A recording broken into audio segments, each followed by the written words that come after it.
তো আমরা একটা নতুন বই শুরু করতেছি, একটা নতুন বই সিরিজ হবে, বেশি বড় হয়তো হবে না, আমি জানি না। বইটার নাম হচ্ছে আদ-দুনিয়া, the believers prison, the disbelievers paradise, Mohammad Abdur Rahman ইওয়াদের লেখা।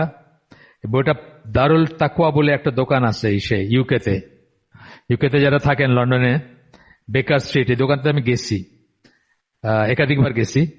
মাশাআল্লাহ, মানে খুব ভালো কালেকশন। আসলে বইয়ের দোকান তো অনেক আছে, কিন্তু শুদ্ধ বইয়ের কালেকশন অনেক বেশি থাকা দোকান কম আর কি। সৌদি আরবে যেমন ধরেন যারা যান বা যাবেন, অন্য দোকানও, সৌদি আরবের বইয়ের দোকানগুলো তো আর সবই সই আকিদার বই বা সই শুদ্ধ বই বিক্রি করে ইউজুয়ালি, বাট দুইটা তো একদম বড় আউটলেট, দারুসালাম একটা, আইআইপিএইচ একটা। তো ইউকেতে আমি এই রিজেন্স পার্কের কাছেই, কয়েক মিনিটের রাস্তা বলতে গেলে, বেকার স্ট্রিট, ওইখানে এই দোকানটা। এবং তারা নিজেরাও পাবলিশ করে বা অন্যদের বই বিক্রি করে। আমি যেমন গত যে বইটা পড়লাম, ইসলাম এট দ্য ক্রস রোডস, সেটা কিন্তু ওইখান থেকে কেনা, দারুল তাকওয়া থেকে কেনা। তো এই বইটা দারুল তাকওয়ার। এই বইটার ফরওয়ার্ডে উনি কেন এই বইটা লিখছেন সেটা বলার চেষ্টা করতেছেন লেখক। তো উনি বলতেছেন যে, এক জায়গায় বলতেছেন শুরুতেই, মানে ফরওয়ার্ডে বলতেছেন, কোরআন এবং সুন্নাহর সাথে লেগে থাকা এবং সাহাবীরা যেভাবে লেগেছিলেন সেটার থেকে শিক্ষা নেওয়া বা চেষ্টা করা, সেটাই আমাদের জন্য সবসময় হেদায়েতের রাস্তা। বা আমরা যে সময় যে স্পেস বা টাইমে থাকি না কেন, কোরআন এবং সুন্নাহর সাথে লেগে থাকা এবং লেগে থাকতে গিয়ে সাহাবীরা কিভাবে মানে জীবনে এগুলাকে প্রয়োগ করছিলেন, জীবনে গ্রহণ করছিলেন, সেটার দিকে আমাদের খেয়াল করা উচিত। আচ্ছা, তারপরে বলতেছেন যে কোরআনে যে কটা রিয়েলিটি বলতে সত্য বা বাস্তবতা দুইটাই বলতে পারি। অ্যাপারেন্টলি যা দেখা যায় তা না।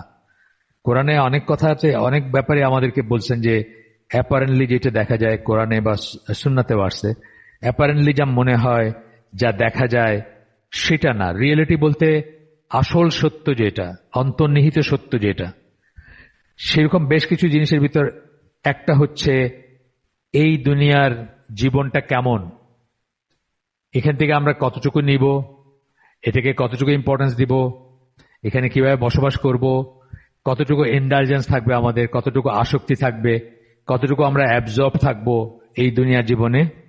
এইটা হচ্ছে কোরআন এবং সুন্নাহর যে কটা রিয়েলিটিজ আমাদের, যেমন জান্নাত জাহান্নাম, এগুলো তো রিয়েলিটি, এগুলো তো আমরা চোখে দেখি না, আমরা কম্প্রিহেন্ড করতে পারি না।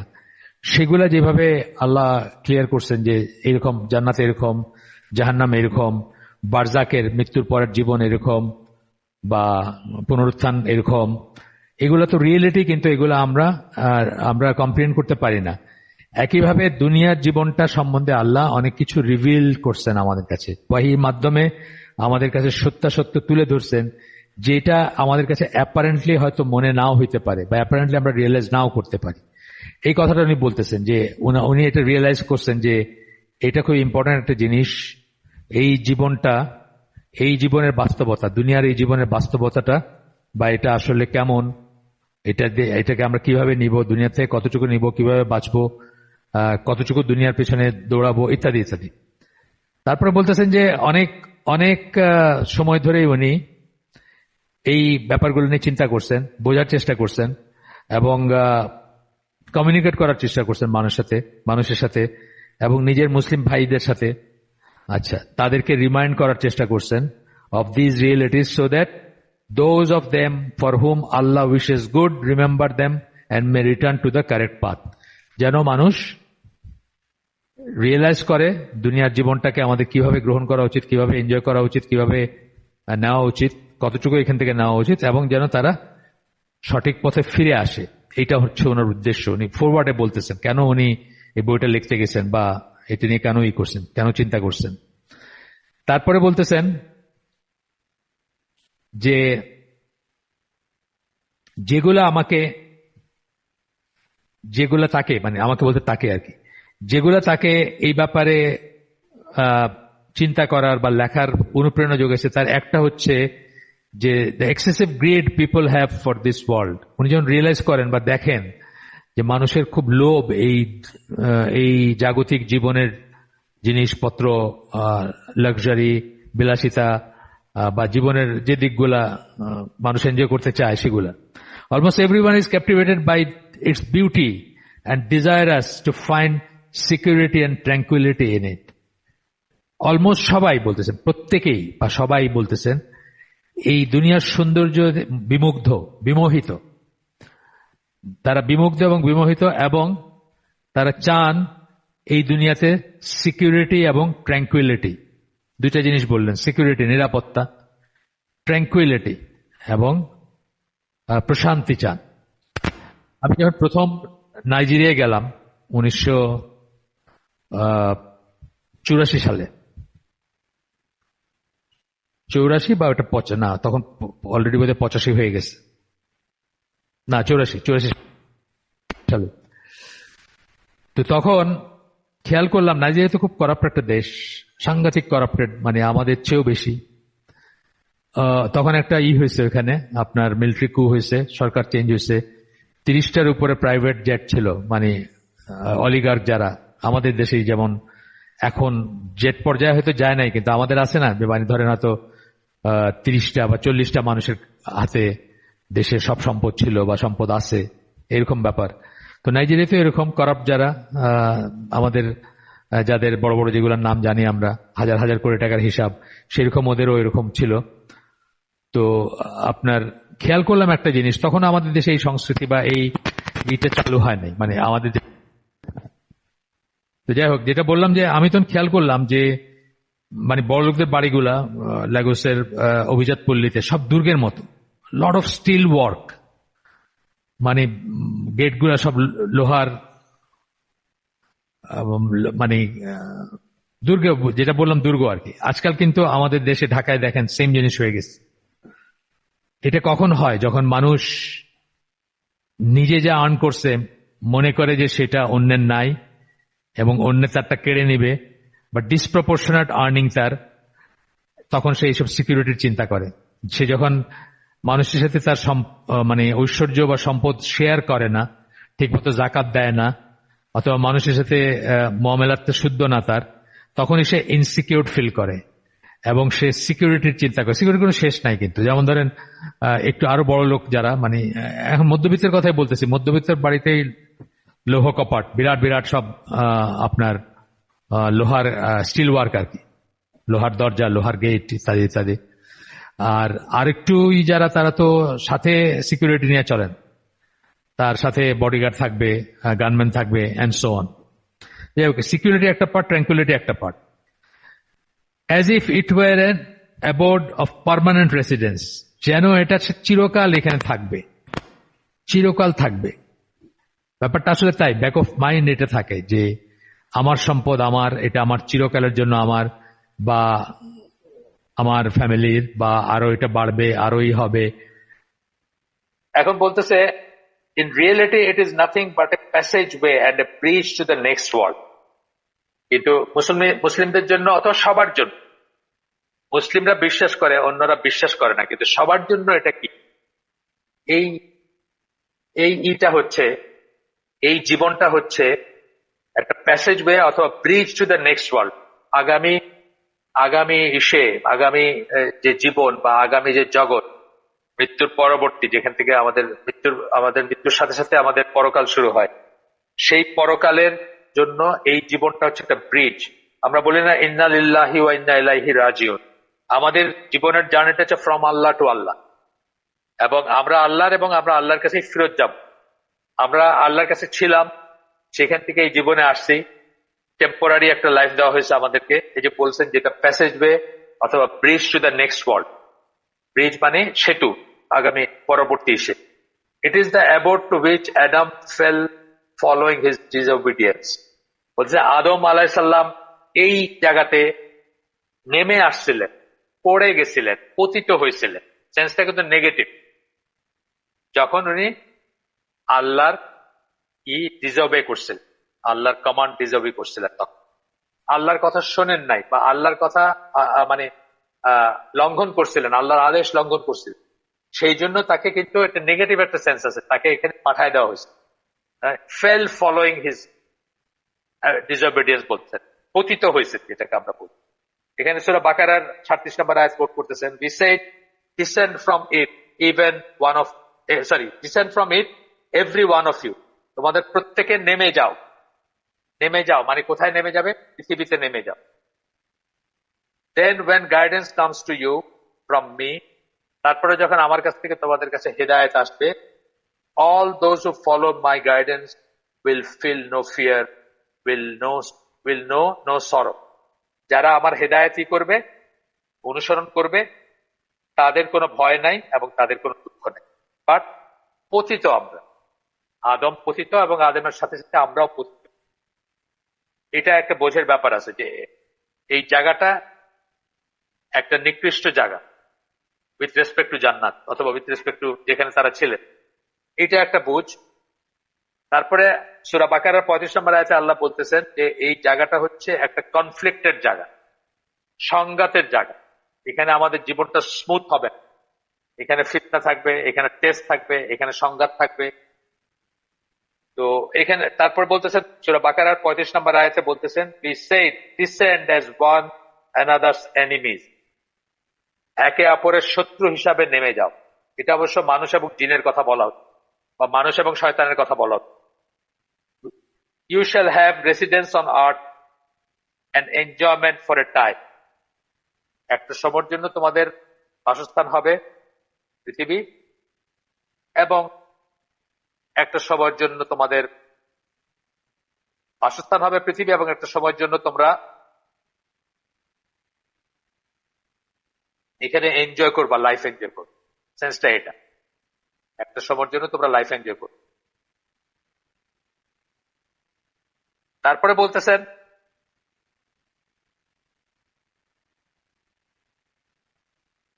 দুনিয়া is a period of passage and planting ground for the next world.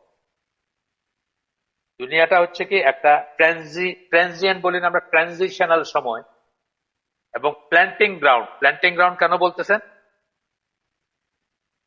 Planting ground এই জন্য বলতেছেন যে এটা হচ্ছে ক্ষেতের মতো, একটা ক্ষেতের সাথে করতেছে। ক্ষেতে যেমন আমরা কাজ করতে যাই, দুনিয়ার সাথে দুনিয়ায় আমরা মানে অনেক অনেক ইসলামিক লিটারেচারে দেখবেন যে ক্ষেতের সাথে দুনিয়ার জীবনটাকে তুলনা করা হয়, সিমিলি দেখানো হয় যে ক্ষেতে যখন আমরা যাই আমরা সেখানে আরাম আয়েশ করি না, আমরা কঠোর পরিশ্রম করি, আমরা আমাদের ফসলটা যেন ভালো হয়, উইথ দ্য হোপ যে এই ফসল যদি ঠিক মতো হয় তাহলে আমরা হয়তো ক্ষেত করতে গিয়ে হয়তো 15 দিন বা 1 মাস কষ্ট করতেছি, কিন্তু ফসলটা ঘরে তুলতে পারলে আমরা তো 6 মাস বসে খাবো বা সেই ফসলটা করে খাবো, মানে সেই ফসলটা ভাঙায় খাবো। আরেকটা তুলনা দেওয়া হয় যেটা আমি এটাকেও মনে করি খুব খুব সুন্দর একটা তুলনা, সেটা হচ্ছে যে আমাদের দেশে বিশেষ করে জানেন, আপনি জানেন যে আমরা রেমিটেন্স যোদ্ধা বলি আমরা, আমাদের দেশে বহু মানুষ বাইরে কাজ করে, মিডল ইস্টে, ইউরোপে, আমেরিকায় বাইরে কাজ করেন বা তারা টেম্পোরারিলি বাইরে যান। বহু বহু মানুষ বিশেষ করে মিডল ইস্টে যারা যান অথবা ইউরোপে অনেকে যান, টেম্পোরারিলি যান, একটা কন্ট্রাক্টে যান বা একটা ইসে যান, সময়ের জন্য যান। তারা কিন্তু ওই সমস্ত দেশে লাক্সারি জীবনযাপন করেন, তারা খুব কষ্ট করে থাকেন। আমি নিজে দেখছি, আমি মানে আমার জাহাজী জীবনে যখনই আমি মিডল ইস্টের কোনো দেশে গেছি বা এইসব মানুষদের সাথে কথা হয়েছে, শ্রমিক যারা বা শ্রমজীবী যারা, আমি দেখছি যে তারা খুবই কষ্ট করে জীবনযাপন করে, নিজেকে কিছুই দেন না বলতে গেলে, পেয়ার মিনিমাম যা সেটা দিয়ে তাদের খাওয়া পড়া চালান এবং বাকি পয়সাটা তারা করে, বাকি পয়সাটা তারা সেভ করে। কিসের জন্য সেভ করেন? তাদের বাড়িতে পাঠানোর জন্য, যেটাকে তারা এই দুনিয়ার রেসপেক্ট, এই দুনিয়ার মাঝেই যেটাকে তারা তাদের পার্মানেন্ট রেসপেক্ট মনে করেন। আর ইউরোপে বা মিডল ইস্টে যেখানে তারা লেবারের কাজ করতেছেন বা শক্ত পরিশ্রম করতেছেন, সেটাকে তারা একটা টেম্পোরারি জায়গা মনে করেন, ওইটাকে আরামায়েশের জায়গা মনে করেন। তারা মনে করেন যে এখানে আমরা এই পয়সাটা বাঁচায় এই পয়সাটা দেশে পাঠাইলে আমার ফ্যামিলি বা তারা লাইফটা একটু বেটার চলবে এবং আমিও ফিরে গিয়ে সেখানে শেষ জীবনটা, অথবা যখন আমার আর কাজ করার দরকার হবে না তখন আমি সুখে শান্তিতে কালপাত করব। এই এই যে সিমিলিটা, এটাও কিন্তু খুব প্রযোজ্য আমাদের বেলায়।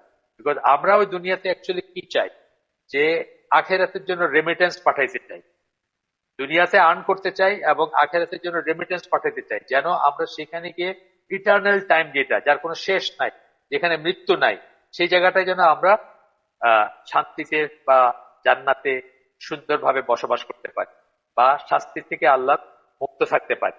সেই জন্য আমরা, এই জন্য বলতেছেন, দুনিয়া is a period of passage and the planting ground for the next world. এখন আরেকটা আয়াত কোট করতেছেন, যেটা সূরা আরাফ এর 24 নম্বর আয়াত, যেখানে আল্লাহ বলতেছেন, you will live in it and die in it and you will be brought forth from it. তোমরা এখানে বাঁচবা, এখানে মারা যাবা, এবং তারপরে সেখান থেকে তোমাদেরকে পুনরুত্থিত করা হবে। এগুলো আমরা জানি, এগুলো আমরা জানি, কিন্তু তারপরেও আমাদের এভরি নাও এন্ড দেন মনে করায় দেওয়ার ব্যাপার আছে। আমরা স্বভাবতই এগুলো ভুলে থাকি, স্বভাবতই আমরা মনে করি যে এই দুনিয়াতে আমাদের সাফল্য আমাদেরই। আমি একটা গল্প আপনাদেরকে আগে বলছি কিনা জানি না, উনি একজন বড় আলেম ছিলেন, মারা গেছেন, জাতীয় পর্যায়ের আলেম ছিলেন। তো ওনাকে আপনারা চিনবেন না, সেই জন্য এটা গীবত হবে না, বাট কোনোভাবেই আপনারা বের করতে পারবেন না উনি কে ছিলেন। তো ওনাকে আমি, ওনার মেয়ের জন্য আমি একটা ছেলের ব্যাপারে বিয়ের প্রস্তাব দিয়েছিলাম, বহুত বছর আগের কথা। একটা ছেলে আমাকে বললো যে অমুকের তো মেয়ে আছে, দিনদার মানে বড় আলিমের মেয়ে, সে বিয়ে করতে চায়, সেই হিসাবে বললো। ছেলেটা ডাক্তার ছিল।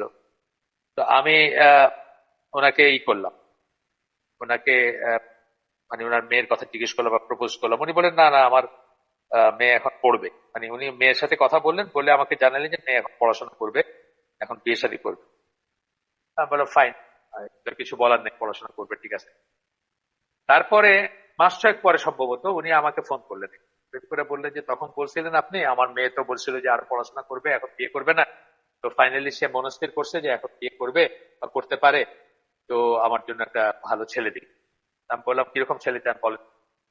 তো উনি আমাকে মিনিট 15 বা মিনিট 10 ধরে ডিসক্রিপশন দিলেন আর কি, বা ডিসক্রাইব করলেন ছেলে কেমন, ছেলে চান, এই চাকরি হলে ভালো হয়, ওইরকম হলে ভালো হয়, এই পড়াশোনা হলে ভালো হয়। আমি তখন ওনাকে বললাম এট দ্য এন্ড অফ, মানে ওনার ওনার বক্তব্যের পরে, যে আপনি সুবহানাল্লাহ, আপনি তো একটা কথাও দিনের বললেন, সব শুধু দুনিয়া দুনিয়া এবং দুনিয়া বললেন। আপনাদেরকে আমরা মানে বাতিঘর মনে করি, আপনাদের কাছ থেকে আমরা দিন নেই, দিন শিখি, দিন শেখার চেষ্টা করি। তা আপনি একটা বার তার দিনদারি নিয়ে কিছু বললেন না, আপনি শুধু দুনিয়া থেকে তার কেমন হইতে হবে সেটা বললেন। উনি খুবই লজ্জা পাইছেন, বললেন না না, মানে এটা নামাজ পড়বে, রোজা রাখবে, বা এগুলোতে আন্ডারস্টুড, আমার মেয়েকে বিয়ে করতে আসবে, এটা তো মিনিমাম ব্যাপার। আমি বললাম শুধু নামাজ পড়া রোজা রাখাই কি দিন নাকি?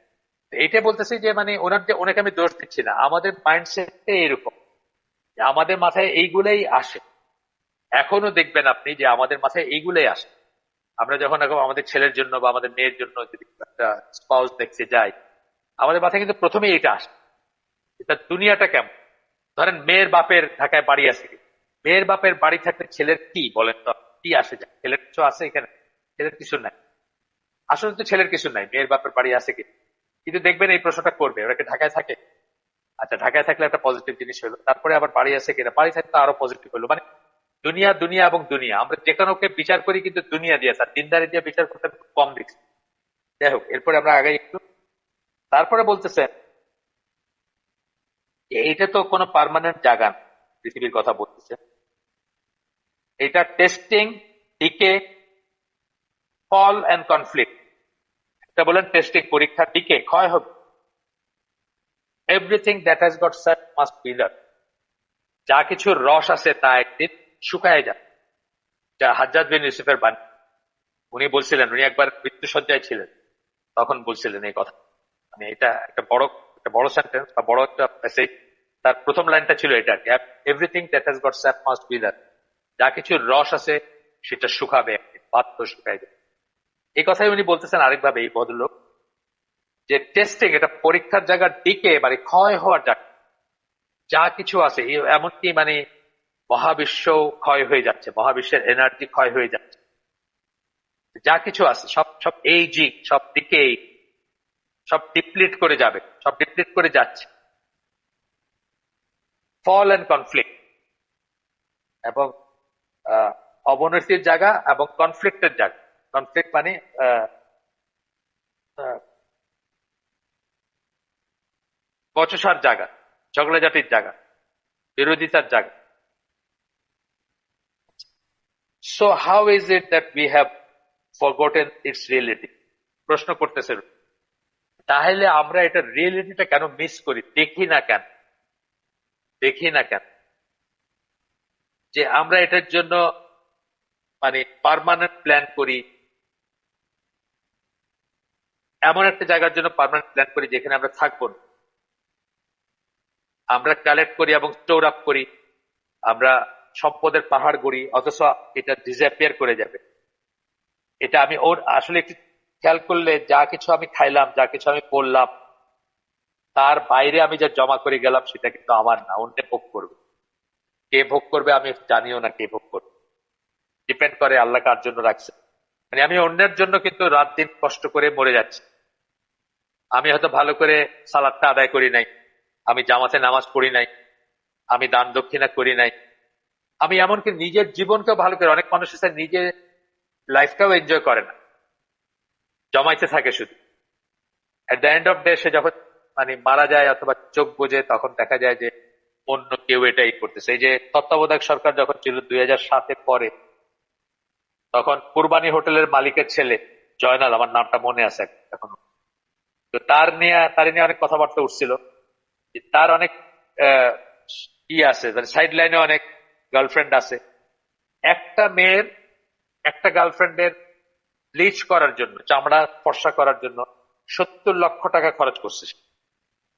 দেখেন, তার বাবা হয়তো খুব কষ্ট করে সেই সাম্রাজ্যটা গড়ে তুলছিল, ছেলের জন্য রেখে গেছে। ছেলে কোথায় খরচ করতেছে? তার রক্ষিতার আপনার চামড়া ব্লিচ করার জন্য 70 লক্ষ টাকা খরচ করতেছে। চিন্তার ব্যাপার আছে, আমাদের সবার চিন্তার ব্যাপার আছে।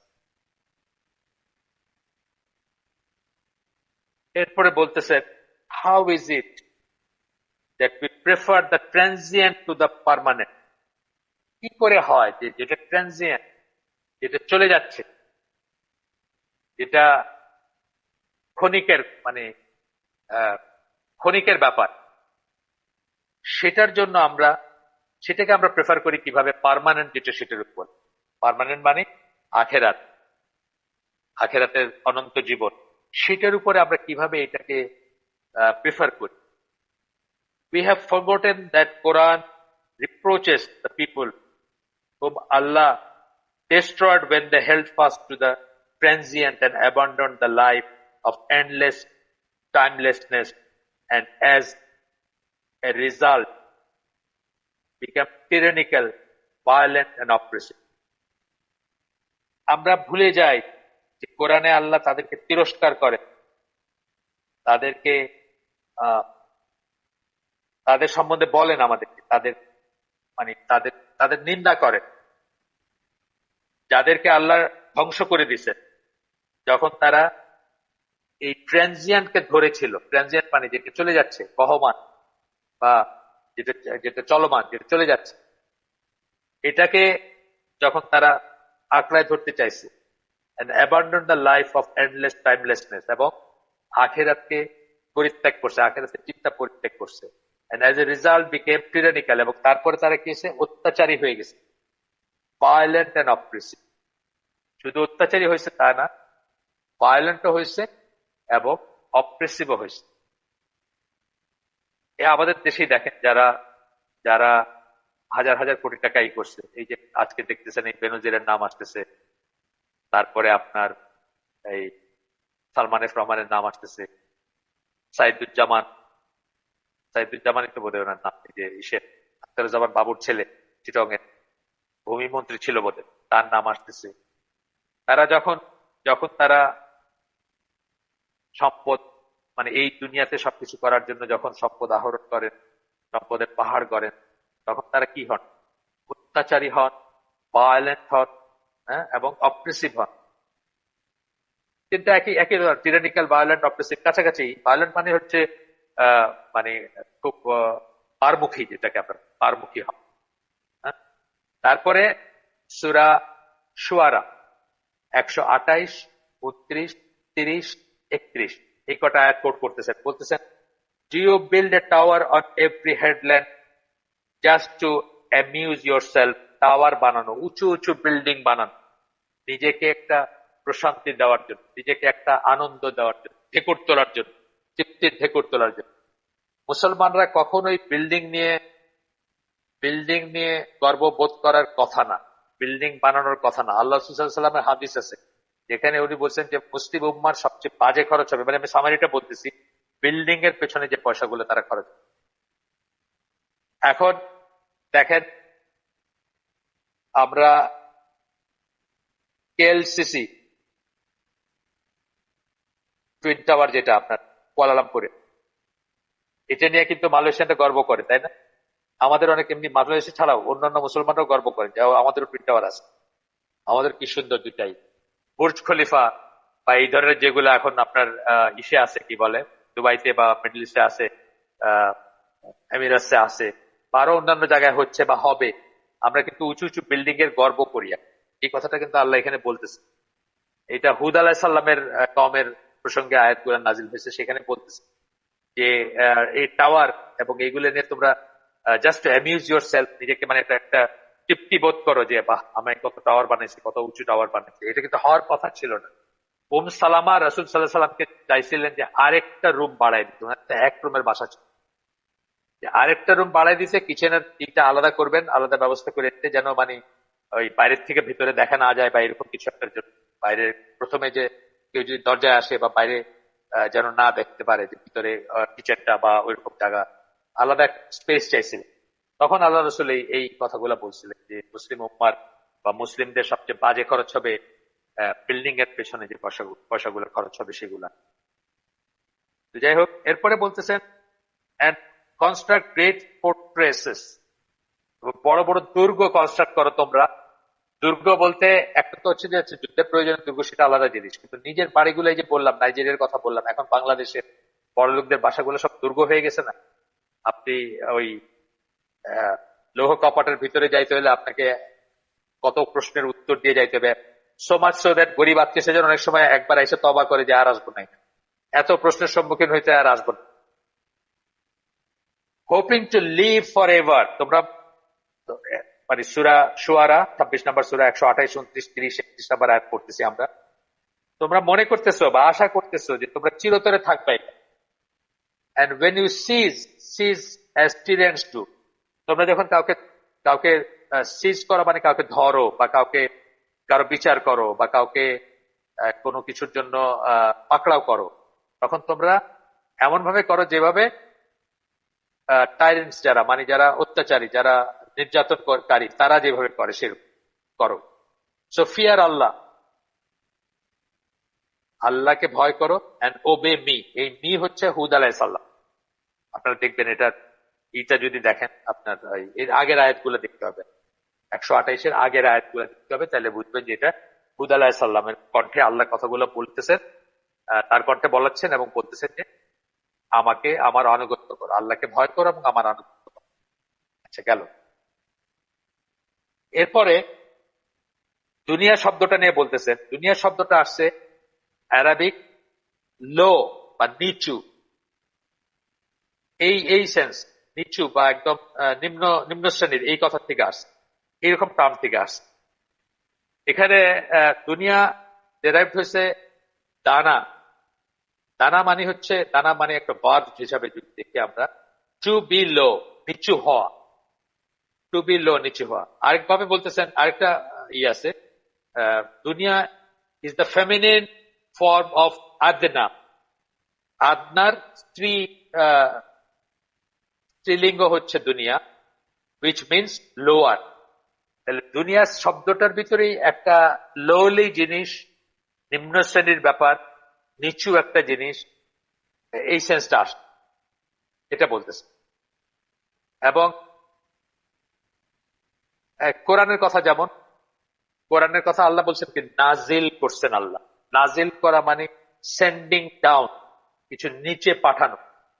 এই সেন্সেও দুনিয়া হচ্ছে লোলি একটা ব্যাপার, লোলি একটা জায়গা। দুনিয়া ইজ প্লে, এরপরে বলতেছেন যে দুনিয়া is play and amusement, beauty and boasting, idle vanity. দুনিয়া হচ্ছে খেল তামাশার জায়গা, বাহ্যিক সৌন্দর্যের জায়গা, ফুটানির জায়গা। মানুষ অনেক ফুটানি করে, তাই না? তার দুনিয়া নিয়ে ফুটানি আছে না মানুষের? আছে। যে একটা বড় গাড়ি চড়তেছে, যে ধরেন একটা বিএমডাব্লিউ চড়তেছে, সে একটা টয়োটা করোলা গাড়ির দিকে তাকায় তুচ্ছতা ছিল করতেছে, তাই না? Boasting, idle vanity. Moreover the সুন্নাহ has explained the reality of what it is. এবং সুন্নাহ এটা অনেক অনেক জায়গায় আল্লাহ রসুল বলছে যে, যেমন ধরেন মুসাফিরের মতো বসবাস করো।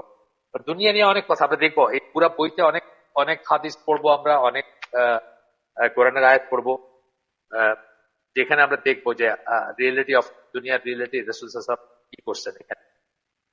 এরপরে বলতেছেন যে আমরা কারুনের গল্প জানি, আমরা কারুনের গল্প জানি, তার কি পরিণতি হয়েছিল সেগুলো জানি। কিন্তু কারুনের সময় যারা কন্টেম্পোরারি ছিল, কারুনের তো অনেক সম্পদ ছিল, কন্টেম্পোরারি যারা ছিল তারা কিন্তু আহ কারুনকে দেখে মনে মনে চাইছেন যে তাদেরও যেন তার মতো সম্পদ হয়। এটা সূরা কাসাসের ৭৯ নাম্বার আয়াত। আল্লাহ বলতেছেন, oh if only we had the same as কারুন হ্যাজ বিন গিভেন। মানে তার কন্টেম্পোরারি যারা, তারা কারুনের দিকে তাকায়, কারুনের সম্পদের দিকে তাকায় এই কথাগুলো বলছে বা মনে করছে। আজকেও কিন্তু আমরা যতই আমরা ধরেন সালমান এফ রহমান, বেনজির, তারপরে যারা বড়লোক ধরেন এই যে যমুনা গ্রুপের, যমুনা নাম তো কয়েকদিন আগে মেঘনা গ্রুপের ইসের মোস্তফা কামাল বোধ ওনার নাম, ওনার সম্পদের, ওনার নাম্বার অফ কোম্পানিজ এর কথা শুনলাম, ৬০০ কোম্পানি জানি আছে। আর সম্পদের কথা শুনলাম মানে লাখ কোটি, মানে লাখ কোটি টাকার হিসাব আছে।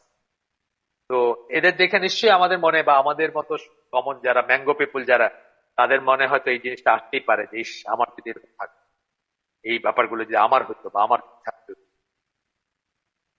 তো যাই হোক, এরপরে বলতেছেন যে ওই সূরা কাহাফে আমরা ৩৫ নম্বর আয়াত, সেখানে আমরা ওই যে যার ২টা বাগান ছিল সেই লোকের বর্ণনা আসছে। সেই লোক বলতেছিল, I don't think that this will ever end. মানে আমার যা আছে এগুলো কোনদিন শেষ হয়ে যাবে আমার মনে হয় না, বা এটার কোনো মানে এটা শেষ আছে বলে আমার মনে হয় না, মানে এটা থাকবে, এটা চিরস্থায়ী।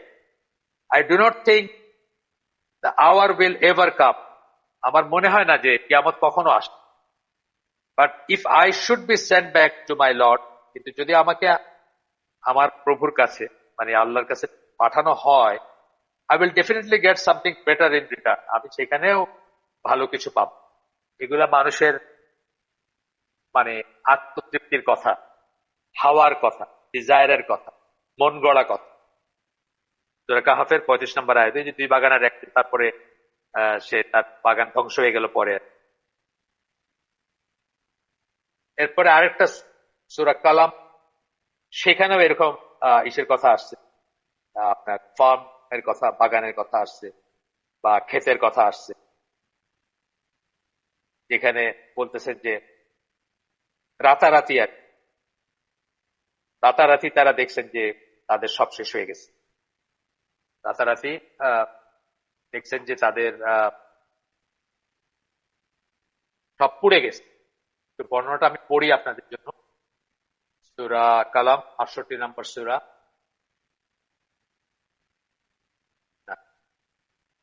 আয়াত হচ্ছে ১৯-২০।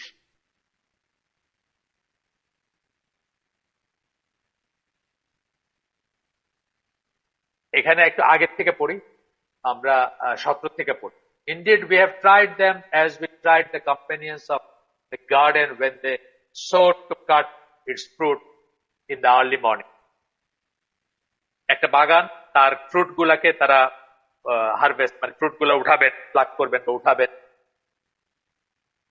সকালে ভোরে কি করবেন, এবং তারা নিশ্চিত ছিলেন যে তারা সেটা করবে উইদাউট মেকিং এক্সেপশন, কোন এক্সেপশন ছাড়া। So there came upon them an affliction from your Lord while they were asleep. তাদের উপরে অ্যাফ্লিকশন, ফিতনা নেমে আসলো তোমার প্রভুর তরফ থেকে, বা কি নেমে আসলো, আপনার আযাব নেমে আসলো তোমার রবের তরফ থেকে। And it became as though ripped, and they called one another at morning, saying, "Go early to your crop." আমি একটু পড়তেছি। If you would cut them, if you would cut the fruit, তাড়াতাড়ি যাও, তাড়াতাড়ি সকালে চলো, তাড়াতাড়ি যাই এবং ফলগুলা তুলে নে। So they set out while lowering their voices. নিম্ন কণ্ঠে কথা বলতেছিল এবং তারা চলল বাগানের দিকে। এখানে একটা ইম্পর্টেন্ট কথা কি বলছিল তারা? There will surely not enter it today upon you any poor person. গরিব মানুষজন আসার আগেই, গরিব মানুষজন জানার আগেই বা গরিব মানুষজন কিছু দিতে হবে এমন অবস্থা সৃষ্টি হওয়ার আগে। এবং তারপরে কি হইলো? তারপরে তারা আসলে আর আমি পড়তেছি না, 25-26 বাকি আয়াতগুলোতে যা বলতেছেন, and they went early in determination, মানে তারা ইনশাল্লাহ বলে নাই, but when they saw it they said indeed we are lost. যখন দেখছে তখন দেখছে যে সব শেষ। rather we have been deprived, আমাদেরকে বঞ্চিত করা হয়েছে। the most moderate of them say, তাদের ভিতরে যে ভালো ছিল আর মডারেট যে ছিল সে বলছে, did I not say to you, why do you not exalt Allah? আল্লাহকে করো নাই কেন? আল্লাহ নাফরমানি করছো কেন? আমি বলি নাই যে আল্লাহ নাফরমানি করবা না। এই আর কি মোটামুটি ভাবে মানে এই আপনার স্টোরিটা। সরি, এইটাতে বোধহয় ইনশাল্লাহর কথাটা নাই, আমি কিন্তু ভুল বলছি, বাট এইখানে ইনশাল্লাহর কথাটা নাই। ইনশাল্লাহর কথাটা বোধহয় সূরা কাহাফের ওইটাতে আছে। আমি ভুল বলছি, এই স্টোরিটাতে ইনশাল্লাহর কথা আমি দেখতেছি না, বাট এটা হচ্ছে did I not say to you why do you not exalt আল্লাহ? আমি কি বলি নাই যে আল্লাহর উপর কেন করো নাই, ভরসা করো নাই কেন? আল্লাহর করো নাই, নাফরমানি করছো কেন? আল্লাহ নাফরমানি কেন করছো? এই আর যাই হোক। এরপরে বলতেছেন, so their effort were in vain, their striving futile, after denying the rights of the destitute to some of the harvest. তারা নাফরমানি করছিল, তাদের সব ধ্বংস হয়ে গেল। তারা ডেস্টিটিউট, যাদের গরিবের হক আছে আপনার ঋষির উপরে, আপনার ক্ষেতের উপরে, আপনার সম্পদের উপরে, জাকাত ওসর যেগুলো আমরা বলি, সেগুলো তারা যখন ডিনাই করছে তখন তাদের সব ধ্বংস হয়ে গেল। There are many more examples of such lessons and admonition. এরকম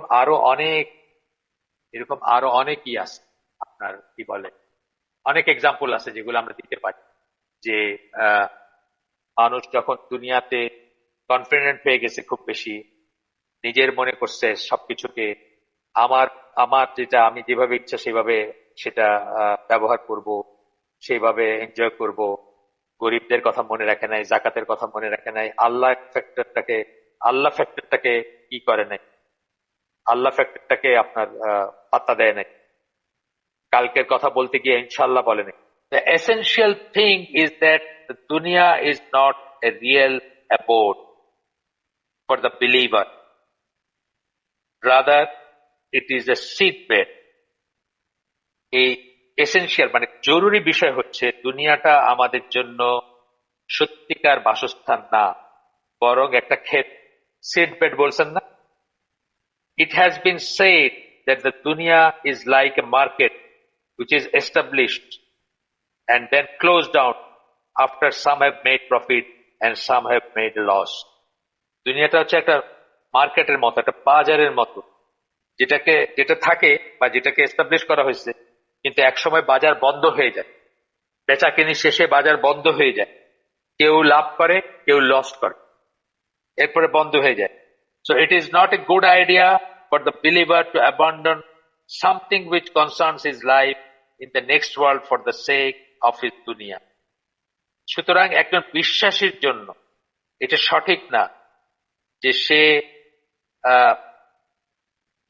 তার আখিরাতের কোনো কিছুকে ত্যাগ করবে এই দুনিয়ার জন্য, এই দুনিয়ার কিছু রক্ষা করতে গিয়ে, অথবা এই দুনিয়ার জন্য আখিরাতের কোনো কিছু চেক করবে, এটা তার জন্য প্রপার না, তার জন্য ঠিক না, সঠিক না। Not a good idea for him to gather up something he is only going to leave behind and is in effect only storing up for others. এই কথাটা আমি আগে বলে ফেলছি যে সুতরাং এটা একটা ভালো আইডিয়া না, বা এটা একটা ঠিক ধারণা না যে সে সম্পদ জমা করতে থাকবে, যেটা সে ছেড়ে যাবে। Is in effect only storing up for others. সে আসলে অন্যের জন্য কেবল সম্পদ জড়ো করে যাচ্ছে, চোখ বুঝলে এটা অন্য। তো এটা আমরা আজকে এখানে শেষ করে দেব। আমরা আপনাদেরকে বলছি যে আমাদের স্কুলে আমরা যে বাচ্চাদেরকে নিয়ে কাজ করি, আমরা একটা কথা বলি সব সময়, তাদেরকে আমরা কি করতে চাই, আপনাদেরকেও বলছি আগে, এখানে বলছি আগে, আমরা তাদেরকে কি করতে চাই, তাদেরকে মুসলিম যেন হয় সেটা চেষ্টা করি আমরা ইনশাআল্লাহ, মুসলিম যেন থাকে সেটা চেষ্টা করি। এবং কখনো যদি দুনিয়া এবং আখেরাতের ভিতর কনফ্লিক্ট দেখা দেয়, কনফ্লিক্ট সবসময় হয় না, এটা ওদেরকে আমরা বলি, গার্ডিয়ানদেরকে বলি, বাচ্চাদেরকে বলি, কনফ্লিক্ট সবসময় হয় না। যেমন ধরেন আমি এক গ্লাস পানি খাবো এখন, এটার সাথে আখেরাতের কোনো কনফ্লিক্ট, ঠিক আছে, আমি একটা জামা পরবো, এটার সাথে আখেরাতের কোনো কনফ্লিক্ট। কিন্তু যদি কখনো হয়, দেয়ার আর রেয়ার কেসেস, বা দেয়ার আর কেসেস যখন কনফ্লিক্ট হবে দুনিয়ার সাথে আখেরাত, আমরা তাদেরকে শিক্ষা দিতে চাই তারা যেন দুনিয়ার অংশটা ত্যাগ করে এবং আখেরাতটা ধরে রাখে। এটা সবচেয়ে সিম্পল উদাহরণ দিয়ে থাকি আমরা, যেটা যে আপনাদেরকে বলছি বোধহয় আগে, আবার বলি যে আমাদের বাচ্চারা ধরে পরীক্ষায় বসছে, একজন খুব ভালো পড়াশোনায় অঙ্কের পরীক্ষায় বসছে, 90 কনফার্ম, সে 9টা অঙ্ক পারছে, 10টা ছিল, 9টা পারছে কনফার্ম, 10 নম্বর অঙ্কটা তার একটা সন্দেহ আছে, সে করছে, কিন্তু সে যদি ঘাটটা ঘুরে তার পেছনে যে বন্ধুটা বসে আছে তাকে একবার জিজ্ঞেস করতে পারলে সে কনফার্ম হয়ে যায় সেটা হয়েছে কি না হয়। এখন সে কি করবে? সে যদি ঘাটটা ঘুরায় তাইলে সে কিন্তু দুনিয়ার জন্য আখেরাতকে নষ্ট করে দিবে।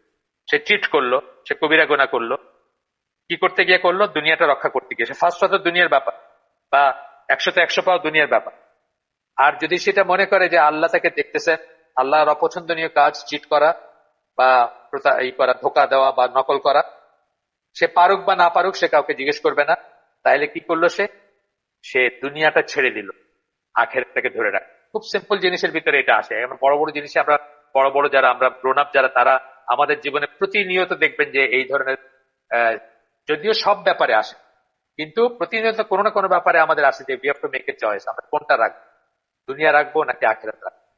যারা ধরেন ফর এক্সাম্পল, আমি এখানে একজন আছেন যিনি আমার পরিচিত, যিনি খুব সেফ সিকিউরড একটা লাইফ আমেরিকায় ছেড়ে আগামী মাসে বাংলাদেশে চলে আসছে। তার ইম্পেটাসটা কি, তার চালিকা শক্তিটা কি? চালিকা শক্তি হচ্ছে যে উনি চুজ করলেন দুইটার ভিতরে, উনি ঠিক করলেন যে ঠিক আছে, দুনিয়াটা একটু খারাপ হইলেও হবে, বা দুনিয়াতে একটু স্ট্রাগল করতে হলেও হবে, কিন্তু আখেরাতটা অন্তত ই থাকুক। আল্লাহর বিরুদ্ধে একটা কাজ থেকে উনি নিজেকে বের করে নিয়ে আসতে চাচ্ছেন বা চাই, মানে ইটস নট ইজি, আমি বলতেছি না যে ইজি, খুব ডিফিকাল্ট সিচুয়েশন। কিন্তু ওই যে বললাম, যখন কনফ্লিক্ট আসলো দুনিয়া এবং আখেরাতের বিষয় ভিতর, উনি চেষ্টা করতেছেন ইনশাআল্লাহ, মানে আল্লাহর জন্য, যে উনি দুনিয়াটা দরকার হলে একটু ত্যাগ করবেন, কিন্তু আখেরাতটা রাখবে না।